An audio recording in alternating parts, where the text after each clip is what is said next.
Hello, I'm Ken Coles, General Manager of Farming Smarter. Today we're going to talk about our crop sequencing study. And in this particular case, we're looking at how do we fit novel crops into a normal crop rotation in southern Alberta. For example, we're going to talk about hemp. So when you look at this hemp straw, that's what's left over. You can see why it causes problems. And when we have this type of residue, it doesn't matter which crop we put into this, we're going to have issues with germination. So even with a cereal crop here, we've got issues. When we look down to all of our other crops here, this is hemp last year, and then we've seeded across the plot with various different crops. So we've got durum, corn, canola, beans, peas, you name it.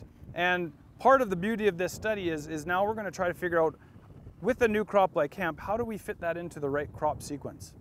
So we have corn into hemp stubble, and it actually doesn't look too bad, but we don't have a lot of hemp residue, so we were able to deal with some of the residue in some cases, and in other cases we've got a plant missing right here. Interestingly enough, then we can also look at hemp volunteers. In all of these crops we've been doing a good job. Really surprised how much the hemp actually volunteers, but in Roundup Ready canola we're able to get it out. When we move down into the peas, you'll notice that for whatever reason, the Odyssey actually didn't kill the hemp. So dry beans actually looks not too bad.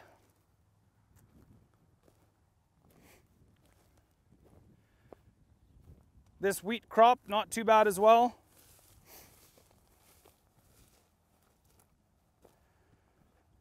Now this is quinoa. Quinoa is pretty tough to grow in general, but no real good herbicide options for quinoa. And then you've got all of these hemp volunteers coming through, and every other weed you might imagine as well. Surprisingly, hemp on hemp doesn't look that bad. So now we've got hemp seeded across all these different stubbles, and this is a good time just to pan around and take a quick shot down the hemp. So you can see hemp into corn right here didn't do very well at all, and again, because we're trying to deal with all of this residue.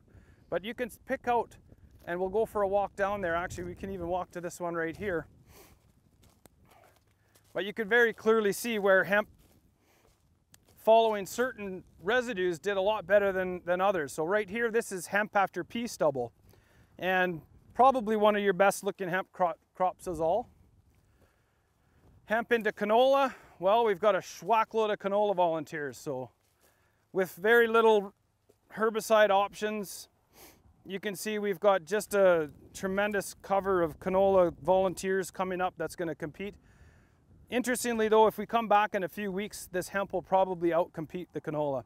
There's a few herbicide options for volunteer canola in hemp, but not too many, and it's variety specific. In fact, I think that's an area that we need to do a little bit more work. So this might look like a hemp pea intercrop. This was unintentional, unfortunately. And for whatever reason, because our peas were seeded quite early, we would have missed the volunteers with our burn down.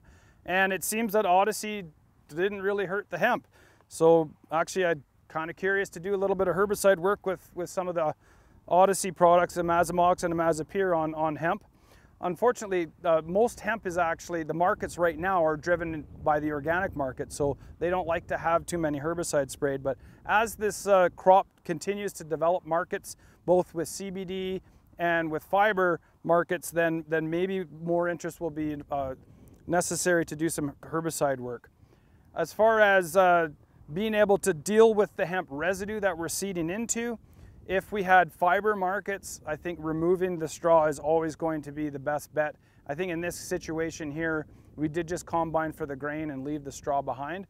And in most cases, it's not a good idea, because leaving that residue takes years for it to break down, and it does nothing but cause problems for the seeder.